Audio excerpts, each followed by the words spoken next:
Tingnan niyo po ito, napanood niyo na ba ito? Kasi may sinabi si may sinabi si Christine Fermin patungkol kay Vice Ganda. O pakinggan po ninyo, ha? Talagang sensitibo.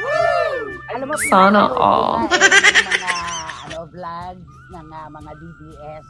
Ang unang-una kong pinapanood yung mga Banateros. Nako, thank you very much. Banateros, diba? Sila Banat Bay. Ay, syempre naman, thank you. Alam mo naman yan si Banat Bay ang leader namin. Talagang matindi yan pag bumaan natin, no. Oh. Nako, kung ako kay Vice Ganda, hindi ko Sana kasi talagang grabe ang ginagawa sa kanyang panlalait ng mga DDS talaga. Na sa kanilang palagay ay tama yun dahil unang nilait ang dating Pangulo. Yun di ba?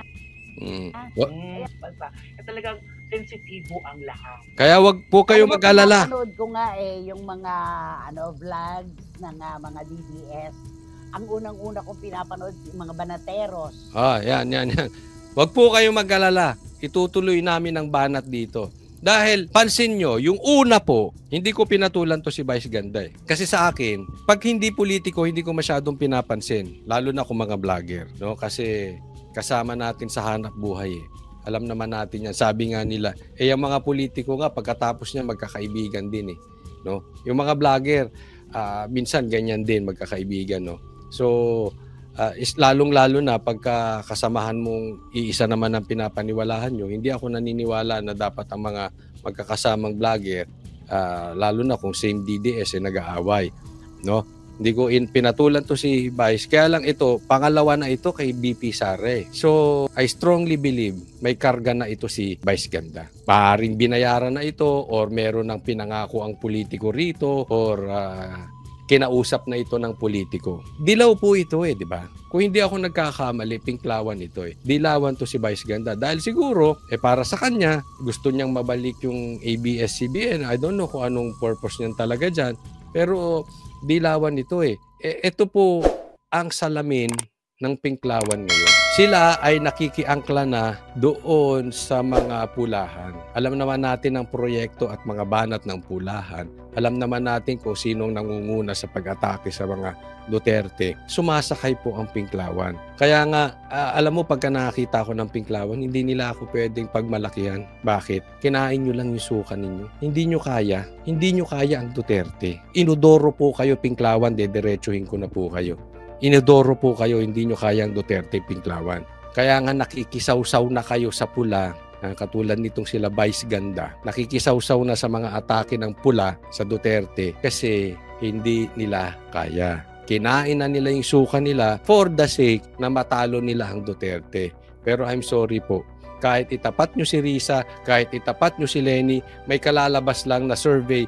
Kahit pagsamahin nyo po, i-add mo doon sa survey yung percentage ng boto kay Sara, boto kay Tulfo, boto kay Risa, at boto kay, sino pa yan? Si Bam, at saka si Lenny. Pagsamasamahin nyo, hindi pa rin aabot sa percentage doon sa survey na bagong ginawa.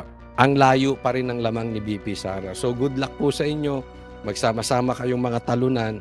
Kayo inidoro. Total, gusto nyo maging relevant. Kainin nyo yung suka nyo. Dati galit na galit kayo sa Marcos. Ngayon sip-sip kayo sa Marcos. Kayong pulahan. Ay, pinklawan. O, next topic po tayo. Magalong. Tinira na si Claire. Kasabwat si Marcos. O, eto. Simulan natin dito sa pagbanat, sa pagtira ni Mayor Magalong dito kay Claire Castro. Maging sarcastic. Hindi po kami ang kaaway nyo rito. Kaya lang, nalulungkot lang talaga ako dun sa kan. Ako, apektado kami. I'm pretty sure ganun din ang sentiment ni Senator Lacson. Alam mo, ito kasi si Claire. Isa po si Claire sa pinaka-unprofessional na nakita kong sa PCO na undersecretary. Kasi nandiyan siya para ibigay ang plataforma ng presidente. Yung ibigay yung boses ng presidente. Ibigay yung plano ng presidente. Ang problema dito kay Claire, yung pagiging vlogger niya. Lagi ko sinasabi to yung katsipan ni Claire, yung palingkera po Dalawa po kasi ang katauhan ni Claire. She is a vlogger and she is a lawyer. Hindi ko po iniinsulto yung mga lawyer na vlogger. Minsan lang hindi ko maintindihan bakit nagba-vlogger yung mga lawyer. But anyway, may mga paborito po akong lawyer na pinapanood na mga vloggers and I respect them well. Hindi ko na lang babanggitin, no. Meron ako isang pinapanood kasi diretso po siya sa batas. Ang ine-explain niya po batas. Wala siyang kinakampihan, wala siyang political color, basta batas lang. Sana kung magkakaroon man ng vlogger na abogado, huwag nyo naman ibaba yung level nyo. Nag-aral pa kayo ng 4 na taon, magiging attack dog lang kayo. Panawagan to sa mga vlogger, ay mga abogado, ha. Magiging attack dog lang kayo. Sana kung magbablog kayo, issue basis. Issue lang. Issue base. Ano lang yung patungkol sa batas? Anong sinasabi ng batas? Ganun. Yung pag may nanood sa inyo, may matututunan. Hindi yung pag may nanood sa inyo, ay, atakihin natin ng Duterte. Ay, atakihin natin ng Marcos. Hindi ganun. Dapat, ano lang eh. Unless, hindi ka talaga vlogger. Nagbablog ka lang, pero ang talagang ano mo ay politiko. Eto si Claire, ang nabitbit niya dyan ay yung kanyang pagiging vlogger. Kaya napaka-sarcastic eh. Alam mo, merong isang kilalang pinklawan na vlogger. Panuorin nyo, lagi niyang ini-interview yung nakagunong nguso, yung dating spokesperson. O, sila. Tingnan mo ang atake nila. Laging sarcastic. Katangian po ng pinklawan yan. Yung galawan ng pinklawan, kabisado na nakikisaw-saw sa issue and at the same time para maging relevant. Tapos ang atake laging sarcastic. Eto si Claire, instead na binitbit niya na napakinabangan sana ng taong bayan yung kanyang pagiging abogado. Hindi eh. Yung pagiging palengkerang vlogger niya. Meron din kasing vlogger na class. Meron ding vlogger na palengkera. Diba? Siya po ay isang vlogger palengkera. Yun po yung nabitbit niya. Dapat marunong kang umarte. Depende sa sitwasyon. Depende sa okasyon. Gaya ng sabi ko, hindi ka na lahat ng bagay may panahon. Meron ba sa inyong kumakain habang tumatae? Wala naman, di ba? Meron ba sa inyo nagba-basketball shorts sa formal gathering, sa wedding? Meron ba sa inyo nagbabarong sa basketball court? Ganyan yung tingin ko sa mga taong hindi inilulugar yung kanilang pag-uugali sa bawat sitwasyon. In short, jologs. Puro siya sarcastic. Nagmamagandang loob si Magalong. Nagmamagandang loob si Lacson. Dahil sabi na nga ng presidente, merong mga contractors kasabwat dyan ay mga congressman. Tapos, imbis na makipagtulungan to si Claire, ininsulto pa si Magalong, ininsulto pa si Lacson, sinarcastic pa. Oy, sinasayang nyo yung oras namin eh. Ipasa nyo na lang kung meron kayong ebidensya. Ganun yung tabas ng dila. Hindi maganda yun. Na parang kami pang kaaway. Kami nga nagsasalita ng totoo. Parang kami naman ang kaaway. Ano ba yan? Yan nga si Claire eh. Tinan nyo. Hindi lang naman kaming DDS ang nakakampansin kay Claire. Claire is just jologs. An attack dog jologs. Tinan mo. Pati si Magalong, pansin. Ba't inaatake mo kami kakampi? Kasi, alam nyo, si Claire, hindi yan kukuhanin ni Bongbong kung hindi ganyan. Kinuha talaga ni Marcos yan as an attack dog. Kaya nga dapat doon naiinsulto si Claire. Ginawa mo akong Yusek, gagawin mo lang pala akong aso. Di ba? Abogado ko. Bihira naman. Lalagyan mo pa ako na secretary na position, ganyan lang ang gagawin mo sa akin. Diba? Parang ginawa kang PNP chief para lang gawing attack dog. That is insulting. Because they don't see any talent on you. They just see that pag sinabi nilang lundag, kahit sa 10th floor tatalon. Because they are stupid. Pati ibang tao, hindi po DDS ang nakakita. Pati sa mo si Mayor Magalong. Ganyan po kababaw yan si Claire. Yusek, Claire, bakit mo naman ganyan? Napaka-sarcastic naman yung binanggit mo ng pahayag mo na sasayangin lang namin yung oras ng gobyerno. Please look at our background. And doon sa mga binanggit ko pa noon na mga korupsyon, meron bang pinabulaanan doon na hindi totoo? Diba? Kaya ako'y nakikiusap lang na please, huwag naman kayo maging sarcastic. Hindi po kami ang kaaway nyo rito. Kami po yung friendly force dito. Ang kaaway nyo po, yung mga kakilala nyo po dyan sa Kongreso. Yan po ang kaaway natin ngayon dito. At syempre, yung mga tiwaling official din dyan sa implementing agencies. Ang dating kasi ni Claire, untrained dog. Meron kasi, dati ako nasa dog breeding, meron kasing trained dog at merong untrained dog. Yung trained dog, di ba, a-attack yan with the command nung kanilang owner. Ang untrained dog, lahat ng lumapit, kaaway. Ganyan po ang ginawa, ganyan po si Claire. Basta binanatan mo ang korupsyon, kahit hindi mo binabanatan si Bongbong. Gaya na sabi ni Magalo, kakampi mo nga kami. Basta korupsyon ang bibanatan mo, magre-react si Claire. In short, guilty. Untrained dog. Untrained attack dog yan si Claire. Not unless, yan talaga ang training ng amo niya. Pag binanggit ang adik, attack. Pag binanggit ang korupsyon, attack. Pag binanggit ang Duterte, attack. Huwag ka nang gagamit ng utak, basta binanggit siya mga yan, attack. Hindi ako nagsabi niyan. Pati si Magalong. Tinan nyo. Pati si Magalong, sinarcastic nyo. Sinundan lang naman niya yung sinabi ng presidente. Tama or tamang-tama? Ba't inaatake nyo ngayon? Diba? Bakit sinasarcastic nyo ngayon si Magalong? Guilty ka? Guilty yung boss mo? Ayaw niya yung salitang korupsyon? Ayaw niya yung salitang adik? Hindi. Tanong ko lang, guilty yung amo mo, Claire? Tinutulungan na nga kayo ni Magalong. Kayo naman naglabas ng kontra. Ito sa akin lang ha. Huwag na natin paikot-ikutin. Kasi gusto daw imbestigahan patungkol dito sa flood control projects na yung 15 contractors po, sila po ang pinakamaraming na-awardan na proyekto. At iimbestigahan daw kung may anomalya o dinaya or may overpricing or may corruption na ginamit dito sa flood control. Matagal pa yun. Medyo mahirap pa yun. Bigyan ko kayo ng paraan na madali. Alam nyo kung anong madali? Simulan nyo lang. Sino ang may-ari ng contractor na yun? Sino ang may-ari ng construction company na yun? Pag may dumikit sa congressman, kamag-anak, malapit na kamag-anak, asawa, etc. na nandoon sa construction company na yon, yung mga contractor na yan, chances are, kinurap yan.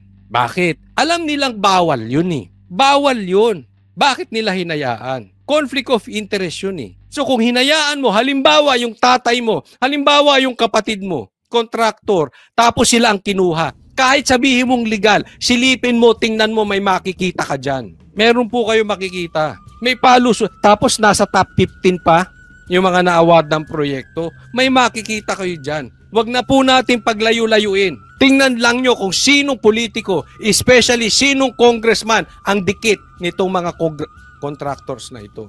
Huwag po kayong magalit, Claire. Ba't nagagalit kayo doon sa mga nagsasabi at gustong imbestigahan yung pagdarambong, yung pagnanakaw sa flood control projects na yan? Nagmumukha tuloy kayong guilty, Claire. Huwag gano'n, nahahalata masyado eh. Nilalaglag mo naman yung boss mo. Next topic po tayo. Session sa Senado. Isang staff ng senador umano ang nabistong nagmamariwana sa loob ng Senado. Nako, patay tayo dyan. Isang staff ng senador nagmamariwana sa loob mismo ng Senado. Nako, masama ang kutob ko yan. Kasalanan na naman ni Sara yan. Kasalanan na naman ng Duterte yan. Delikado yan. Sige, tuloy natin. Ang detalye sa exclusive agenda report ni Dexter Ganiben ng Abante. Sunod-sunod ang mga isyong pumuputok sa Senado. Mula sa umano'y demolition job para mapatalsik si SP Cheese para walang maging balakid sakaling magsampa ulit ng impeachment complaint versus BP Sara sa Pebrero ng 2026. At ang bonggacious at engranding birthday party ni Senate Majority Leader Joel Villanueva sa National Museum kahit lubog pa sa baha ang ilang kababayan sa Bulacan. Ngayon. Teka muna. Nung una, ang binabanatan si Cheese Escudero. Itong ini-issue. Kasi grabe na po ang baho ng congressman. Hindi man lahat ha. May mga kaibigan tayo dyan ng mga congressman na talaga namang magagaling. No? Pero ang sinasabi ko po ay pangkalahatan. Marami na talagang bumaho po ang congressman. Diba? Ang laking alingasaw na dinulot, nakalat niyang basurang kanilang flood control project. So gumaganti. Yung nga sabi ni Cheese, ang nangunguna sa demolition job dyan yung Congress, yung congressman. Itong mga bata ni Tamba. Pero syempre yan ay sa pangunguna ni Tamba Luslos ni Bonjing. Sunod na binanatan kay Cheese Escudero, ito naman si Villanueva. Ngayon naman, halatang halata, si Robin Padilla naman ang binabanatan. Gay-issues at engranding birthday party ni Senate Majority Leader Joel Villanueva sa National Museum kahit lubog pa sa baha ang ilang kababayan sa Bulacan. Ngayon, issue naman ang nagtutsongke sa loob ng Senado. Sa report ng politiko, nangamoy MJ ang Senado sa kalagitnaan ng sesyon. Nagmistulang sniffing dog sa mga kawani ng Senate Sergeant at Arms para hagilapin kung sino ang nakascore na pumasok sa session hall. Natunto naman ang isang babaeng staff sa isang CR sa Senado na nangangamoy tsongke. Pero wala ng mga ebidensya na maaring na-i-flash na raw agad niya sa inidoro bago pa siya matunton ng usaa. Ay! Pala desisyon, di ba? Nangamoy. Nangamoy tsongke raw. At tiningnan sa CR yung staff ni Robin Padilla. Maaring na-flash. Wow! Nagbibintang kayo agad, ha? Connect the dots kayo, pala desisyon kayo. Walang nakitang ebidensya, maaring na-flash. Pero, bakit hindi nyo i-drug test? Mahirap kasi yung amoy, Naalala ko before, meron akong, before kasi naninigarilyo ako. Meron akong sigarilyo nun yung kulay itim. Tapos pumasok doon sa, nasa bandroom kami. Pumasok. Ay, huwag kayong gagamit, bawal to. Sabi ko, wala po. Po kami? Straight po kami. Tapos pinakita ko yung ito yung sigarilyo lang namin. Amoy yung sigarilyong gano'n. Baka lang gano'n po sinasabi natin. Ako, I can confidently say, never, not even once, nakatry ako magdroga. Lahat po ng klase, not even marijuana, not even rugby, lahat po, not even cap syrup. Ayoko talaga. Dalawa ang ayoko. Droga, kaaway natin yan, at gambling. Kaya nga, pati komunista, pangatlo na yan. Kaya gusto ko mga Duterte dahil talaga sinugpo nila yung droga at komunista. Ngayon nanunumbalik ang droga at saka gambling, no? So, but anyway, baka naman kasi amoy, ang hirap basihan ng amoy tsongke. Dahil sabi ko nga sa'yo, kami ng grupo, minsan muntik nang napagbintangan dyan. Pero, kung magkakahamunan kami at talagang pagbibintangan ako, kaya hamunin ko kasi bawal po sa grupo namin yan. Dati pa na yun That was, nasa banda pa ako noon. Nung nasa bawal sa grupo namin yan. So, pag magkakaanuhan talaga, magpa-drug test tayo, pare-parehas. Basta sabay-sabay tayo. Diba? Hindi kayo magpa-drug test. Isabay mo na yung presidente. Yung staff ni Robin, total, pinagbibintangan nyo na. Tsaka yung presidente natin, pa-drug test na. Mahirap kasi ibabase natin. Halimbawa, baka nagsigarilyo lang. Nangamoy sigarilyo, akala nyo tsongke na. Sino bang mas mukhang addict? Yung amoy tsongke o yung pag-anong-gaano ng bibig? Yung lunon. Yung dumudugo ang gums? Yung dilat ang mata? O yung amoy tsongke? Sino ang addict doon? Magpa-drug test na lang. Kaya lang kasi, yung mga ganito, alam mong talagang may motibo. Talagang binabanata. Isipin mo, nagdesisyon na sila na na-flash yung tsongke. Naku. Well, anyway, nakwento ko lang dati yon. And my last stick, kaya ko nababanggit to, yung last stick ko ng sigarilyo was 2015. Nasa Cambodia kami noon. Never ko makakalimutan yon. Hindi ko pinagmamalaki, kaya lang binabanggit ko dahil baka meron sa inyong naninigarilyo at gusto nyo makapagbagong buhay. It is possible. No? Nagawa ko yon dahil sa tulong ng Diyos. No, hindi po ako holy. Ako lang ay napagpatawad ng Diyos. So, glory to God. Ayon kay Senate Sergeant at Arms, Major General Mau Aplasca, nag-iimbestiga na sila batay sa lumabas na artikulo ng politiko.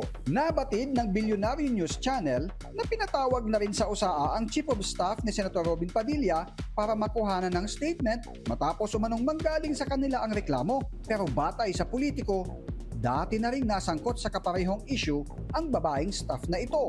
Pero nakalusot siya sa pananagutan dahil sa matinding kapit niya sa kanyang boss na dati rin niyang katrabaho bago sila napasok sa Senado.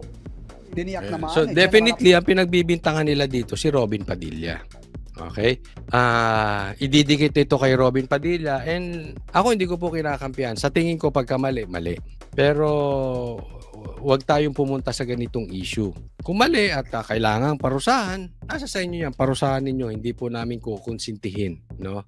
Pero I'm sure ididikit ito kay Robin Padilla dahil si Robin Padilla itinutulak ang pagsasabatas ng medical marijuana.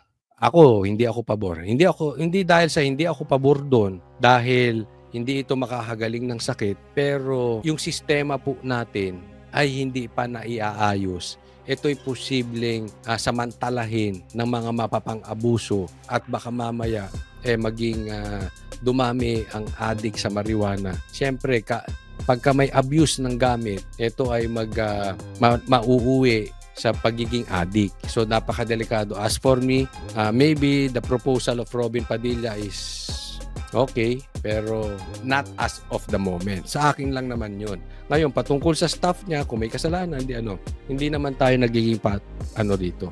Ang punto ko lang, we have bigger problems. Yung flood control projects, lahat po ng taong bayan, mga Pilipino sa Pilipinas, even yung mga Pilipino sa abroad, apektado nitong flood control projects. Bakit sila ang nagpapadala ng pera dito? Diba? Mayroong mga properties yan, may mga kondo yan dito, may mga subdivision, may mga lupa yan na binabaha. May mga kamag-anak sila mahal sa buhay na namamatay dahil sa baha.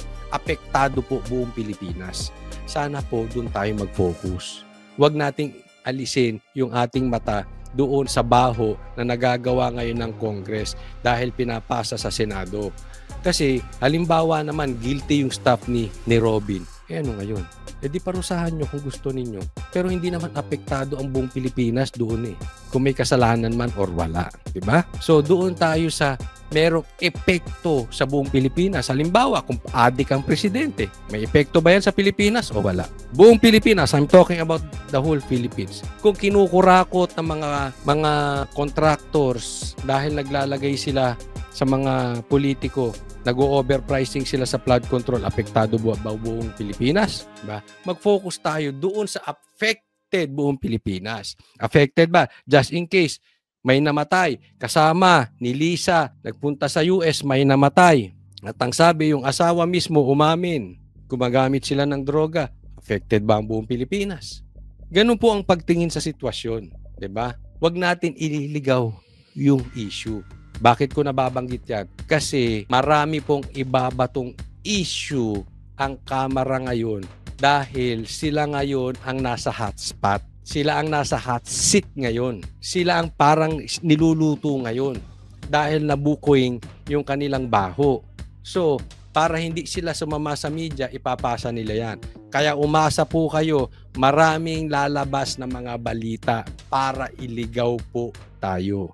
Huwag tayong papayag sa social media, ilabas po ninyo yung ating hinihiling sa gobyerno. Imbestigahan itong patungkol sa flood control na to projects. Plaska na ang resulta ng isinasagawang investigasyon ay isusumiti nila kay SP Cheese. Para sa agenda, Next topic po tayo. Tingnan natin to sinabi ni Sandro. Criticisms that, what do you say about criticisms that the House doesn't have the credibility to conduct its own investigation into flood control projects? I actually agree. There are I agree. Dozens of contractors. Why, sir? In what way? Why would a body investigate itself? So you're Yan. Ang galing. Ako ha. Sabi nga sa Banateros, pag tama, palakpakan, pag mali banatan. Tama po dito si Sandro. Hindi ibig sabihin, kinakampihan natin. Hindi po. Ayoko sa Marcos. Never, ever again. Kaya lang, tama yung sinabi ni Marcos dito Not even me. Pero tama yung sinabi niya rito. Na, bakit naman iimbestigahan nung body o nung Congress yung sarili nila? 'Di ba? Ito si Puno kasi, ang sabi niya, wag nyo kaming pangunahan patungkol doon sa anomalya ng flood control. Wag nyo kaming pangunahan. Kami ang mag-iimbestiga dito sa mga kasamahan natin sa Congress. 'Di ba napaka-defensive? Ang lakas makagago, 'di ba? Kung mayroong gusto makagago, yan ang tunay na makagago, yang si Puno. Parang gagaguhin. Kasamahan nyo sa Congress, kayo mag-iimbestiga? Di anong gagawin nyo dyan? Moro-moro. Oh, tama ba yun? Anong kalalabasan? Siyempre, kabaro nyo yan eh. Halimbawa, iimbestigahan ng Banateros. Huwag nyo kaming pakialaman. Kami ang mag-iimbestiga sa Banateros. Ganon? May adik sa Banateros. Huwag nyo kaming pakialaman. Kami mag-iimbestiga. Halimbawa lang yun. Ako naniniwala. Wala. Kahit saan tayo makarating, magka-drug test tayo. Naku po. But anyway, tama. Bakit mo iimbestigahan? Takot po sila. Yan ang sinasabi. Takot sila. Kaya ayaw nilang maimbestigahan. Ayaw nilang makalkal. Marami kasing makakakalkal dyan. Marami pong tatamaan, maniwala po kayo sa akin. Hindi man lahat, may mga malilinis, may mga mababait na congressman. Marami din dyan. Pero mas marami ang tatamaan dyan. Mas marami talaga may kalukuhan dyan. Mas marami. Kaya ayaw nilang paimbestiga. Gusto nila sila mag-imbestiga. Itago mo yung sa akin ha. Or bawasan mo yung sa akin, bawasan ko rin yung sa'yo. Lukuhan pa yan, ginagago nyo tao. In favor of creating an I independent think it would be wise and prudent on us to wait as to what the executive has to say and what their actions are with regards to the president's speech in the SONA. I think we shouldn't get ahead of ourselves. The president already released certain names and figures in his press con the other day. I think what will be happening in the next few weeks, although the House, I believe, should assist in being able to identify where the anomalies are, I think it will be primarily the prerogative of the executive to be able to identify where these anomalies... Tama naman. So, karapatan din naman ng Congress, ng lower house, mga congressman, ang ibig ko sabihin, na imbestigahan din to. Kung karapatan nila, kung gusto nila. Pero, wag nilang hadlangan. Kung gawin ni Bongbong, ni BBM, na pangunahan ni Magalong at ni Lacson yung investigasyon, wag kayong napipikon, di ba? Dapat lang naman talagang iniimbestigahan yan. Ang laking pera niyan eh. Galing nga mismo kay Puno, alam niyo kalukuhan ng mga yan. Sinabi ni Puno, di ba? Diniscuss ko yan kagabi. Alam ko namin ng mga kalukuhan. Alam namin, kilala namin yung mga yan kung sino-sino yung mga yan. So wag niyo na kaming pangunahan, kami mag-iimbestiga. Magiging kung sino ang may karapatang mag-imbestiga, sino ang merong kredibilidad mag-imbestiga. Parang ganun. Teka muna, Puno, alam niyo na pala dati. Ba't lang ngayon na kayo nagsasalita? So kung alam nyo na dati na may kinakalukuhan yung mga kasamahan yung congressman, di dapat dati na kayo nagsalita. Ngayon magkakabukingan, sasabihin mo kayo mag-imbestiga kasi alam nyo naman kung sino-sino. Ginagago nyo talaga Pilipino? Pambira kayo. Simple lang naman eh. Kung gusto nyo kaayusan, kung may alam kayong kalukuhan, lalo't kasamahan ninyo, dapat kinakastigo nyo na, hindi na kayo nag-aantay na lumabas sa balita at sumabog. Kung kailang sumasabog, doon lang kayo naglilinis eh. Anong dating nyo yan? Proteksyon. Hindi para mag-imbestiga, proteksyon. Pero tingnan nyo po, ito gusto ko makita ninyo. Tingnan nyo, yung tungkol sa impeachment, sabi ni BBM, ayaw niya na impeachment, pero si Sandro, pumirma. Nakikita natin, si Sandro at saka si Tamba, may pagkakaisa yan. Sabi, hindi pa papasukin ng ICC, pero si Sandro, di umano ay pumabor sa pagpasok ng ICC. At bandang huli. So makikita natin kay Sandro kung ano talaga, more or less, yung totoong gusto ng kanyang tatay. Tulad sa impeachment, ayaw daw ni Bongbong. Pero siya kauna-unahang pumirma. Yun ang talagang gusto ng tatay. Para sa akin, ngayon, gusto talaga ng tatay niya paimbestigahan to. Bakit? Magtuturuan na po ang Bongbong at Tamba. Kaya itong sinasabi ni Sandro na to, sa tingin ko, ito ay pagkalas na niya. Indirectly, syempre, magiging civil pa rin yan. Pero ito'y kumakalas na siya. Syempre, doon pa rin yan sa tatay. Marcos pa rin yan eh. Diba? Kakalas na yan diyan kay Tamba. Ito na yung time na sobrang sumabog yung kalat. Sumabog na yung bahong tinatago nila. Kailangan nilang iligtas yung sarili nila. Paano mo ililigtas yung sarili mo sa kapahamakan na ginawa mo din kung hindi magturo ka doon sa mas maraming kinalat? Naiintindihan nyo? Kaya dati yung sinabi ko pa, abangan ninyo, sabi ko, di ba? Doon sa matagal nang nanonood sa akin, sinabi ko, pati doon sa SMNI, una kong binanggit doon. Ako po una nagsalita doon, sinabi ko, meron tayong nakakausap galing loob. Magbabanatan na yan dalawa.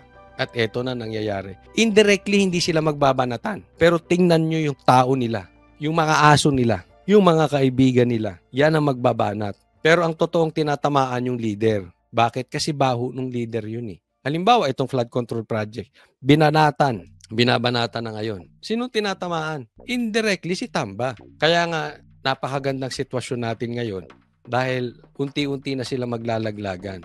And of course, they know a lot of things. Inaantay ko nga lang na umabot sa talagang banatan nila na ako'y naniniwala marami ring alam kay Marcos. Ito si Tamba Luslos.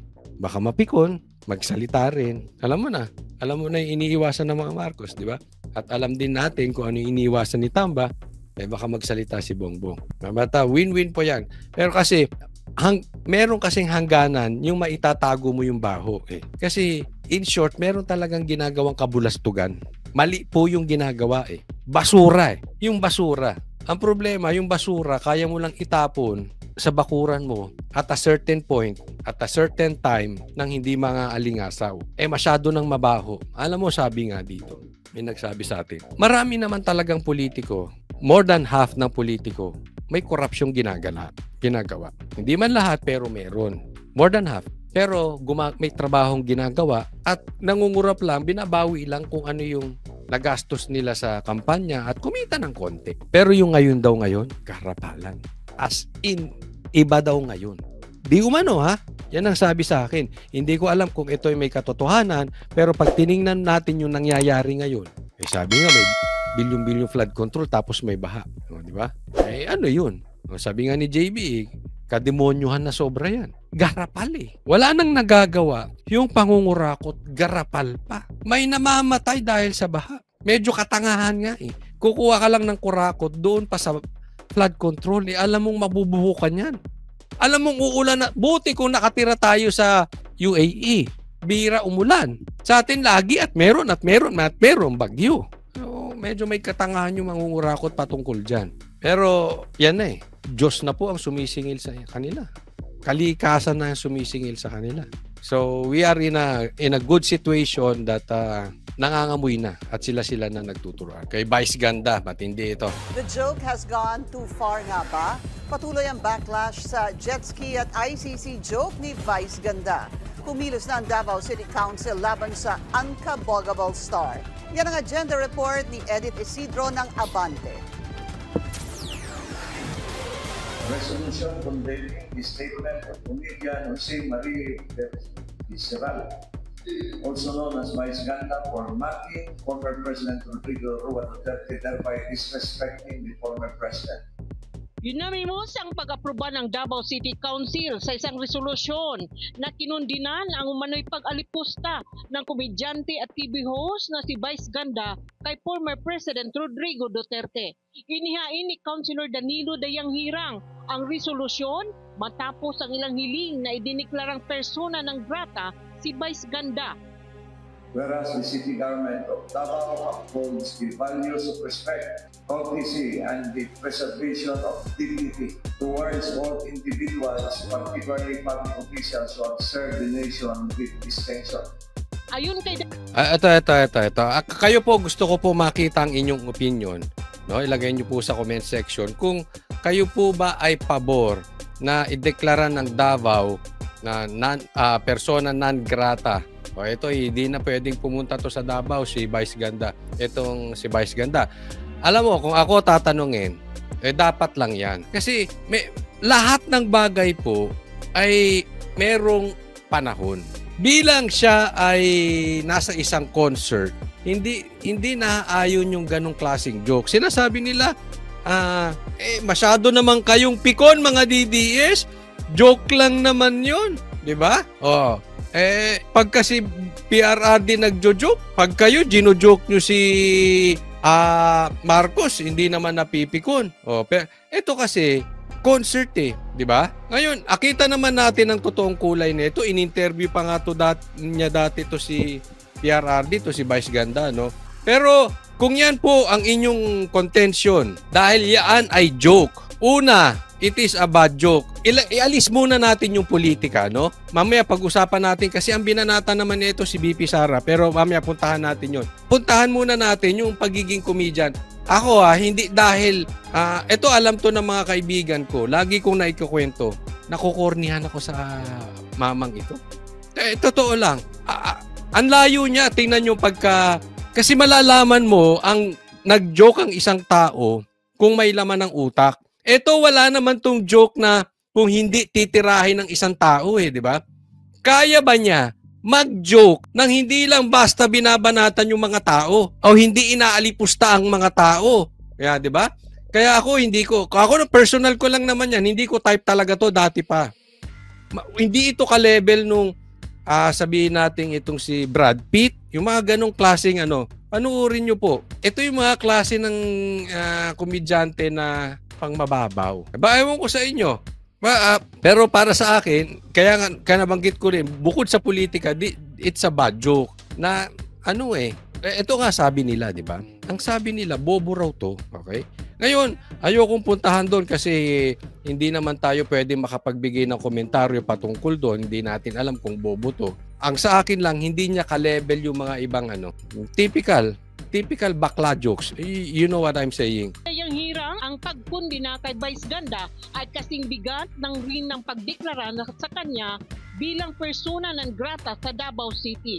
Viral sa social media ang jet ski at ICC joke na komedyante na pasaring sa 2016 campaign promise ni FRRD na nakakulong ngayon sa The Hague, Netherlands sa kasong crimes against humanity.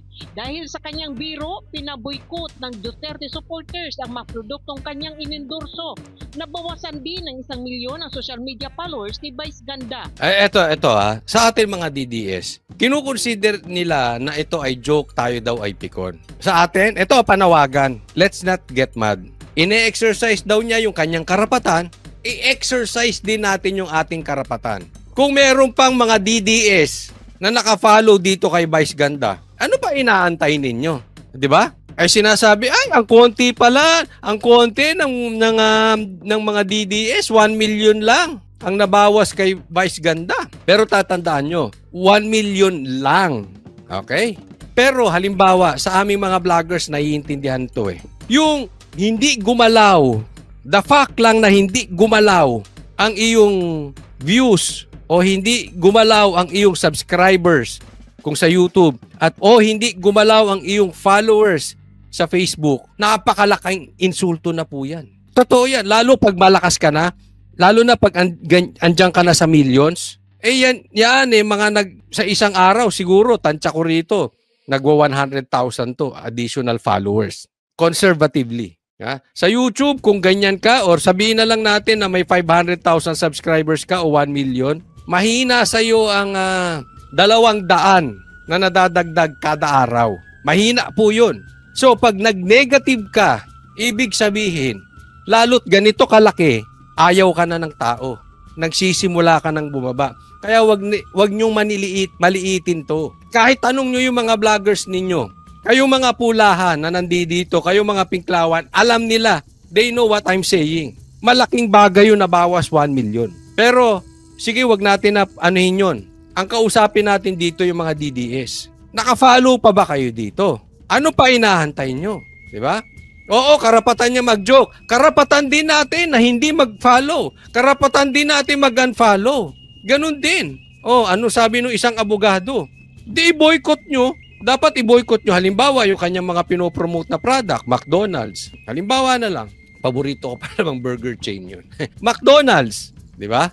I-boycott nyo kasi alam mo, dapat ang McDonald's. Tanggalin din to si Vice Ganda para sa akin. Kasi ang McDonald's, pang pamilya They should not enter into politics. Considered as family food fast food chain ang McDonald's. Dapat yung mga endorser ninyo hindi nakikisaw-saw sa politics. It's about time sa ating mga DDS. Let's call out McDonald's na alisin ito. Kita mo, ginagawang joke pa. Di ba, ako rin may joke. Nangongolekta ako ng Coca-Cola.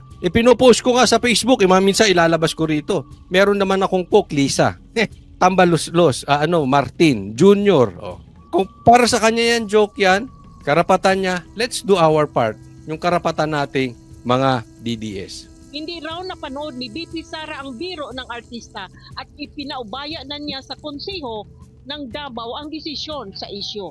Pero matapos ang patama kay FRRD sa concert, Ang busy naman ang pinasaringan ni Vice Ganda sa isang segment ng kanyang noontime show habang nag-compute ang isang contestant sa nagmamahalang mga bilihin, hinirit niya kung magkano ang confidential fund na isa sa mga isyong kinakaharap ng pangawalawang Pangulo.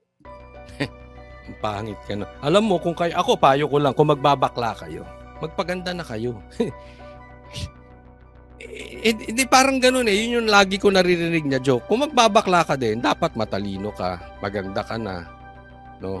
At mayaman ka. Ayun, nakuha niya mayaman. No, ako hindi ko kinukunsi. Hindi ko dinadown ng mga bakla, pero hindi ko kinukonsinti, okay? Pero yun lang eh, joke eh, sabi nila, eh, tayo naman ang mag-joke. 'Di ba? Bakla ka na, pangit ka pa. Saan ka ba matutungo? 'Di ba? Di sana nang bakla ka na, ginalingan mo na, 'di ba? Di nagpaganda ka na lang sana ng maayos. Or nag-aral ka para hindi ka bobo. 'Di ba? Kasi ako, aalala ko yung mga kaklase kong bakla sa hindi ko nababagati school. O alam to ni Attorney Vic kasi kaklase namin 'yan, kaklase ko 'yan. Yung mga bakla sa amin matatalino. So sana nagpakatalino ka. Anyway, puntahan natin yung sinabi niya. Binanatan niya pati si BP Sara ngayon, confidential funds. Ano sabi nung iba? Kayo naman, mga DDS, mga pikon kayo. Joke lang naman yun. Hindi po. Ako naniniwala ko, hindi na joke. Posibleng binayaran to. Posible lang ha. That is my opinion. Posibleng may bayad na ito. Posibleng wineponize na ito ng mga politikong galit at hindi kayang manalo kay BP Sara. Posibleng bayad na ito. Posible ha? Posibleng bayad na ito si Vice Ganda ng mga politiko may pangarap pero hindi kayang talunin si BP Sara. Dahil hindi na joke to eh. Yung pagtira niya kay PRRD, sige joke. Ngayon naman ang tinitira si BP Sara. Again, nagkataon lang. Joke hindi. Kasama ito sa mga demolition job na ginagawa. Wala naman nangyayari sa gobyerno natin kung hindi dahil kasali ang Duterte. Meron ba silang galaw na hindi nila iko-connecta sa Duterte? Even yung kanilang spokesperson sa PCO, si Yusek Claire, walang alam, bobo rin. Abogado na bobo rin eh. Pagtatanungin mo patungkol kay Marcos, pag-aaralan.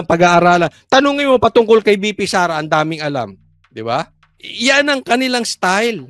Hindi ko sinasabing si Marcos ang nagbayad dito. Pero definitely may nagbayad dito.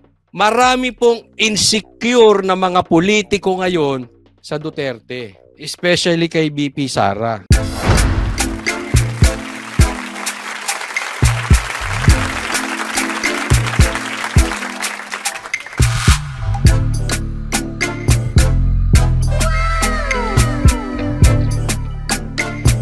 Performance will start momentarily.